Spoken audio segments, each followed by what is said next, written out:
where does aviation fit into this? So I have summarized some of the big hitting conclusion. Actually, what I've done is I've taken a UK policy thing, and we can look at how aviation impacts on it. So there are 4 elements to the UK policy that you point out. There's the tourism policy, which promotes your current UK policy is to promote domestic holidaymaking, ostensibly.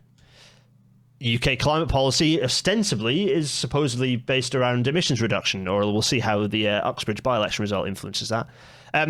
The UK economic policy is around regional regeneration, levelling up, all this sort of stuff, although levelling up is a word that is, the frequency at which that's appearing in any sort of civil, government documentation is reducing day on day. But anyway, and then the actual the kind of the broader political consensus across both parties is a more protectionist, it's more about economic independence, it's about economic strength.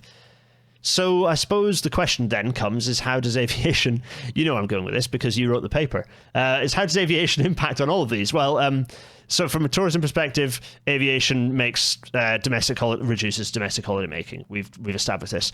What about emissions reduction? Well, aviation makes that worse. What about regional regeneration? Well, we know from the fact that, and I know we didn't go into the details of it, but we know from the balance of regional versus London, the balance of tourist expenditure, that balance of payments, aviation makes that worse.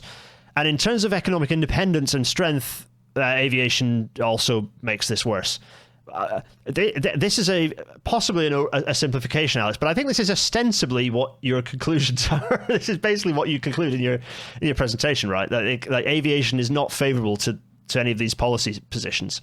I think what I've said is that the UK should review the compatibility of its policies. Yes, that's it. Yes.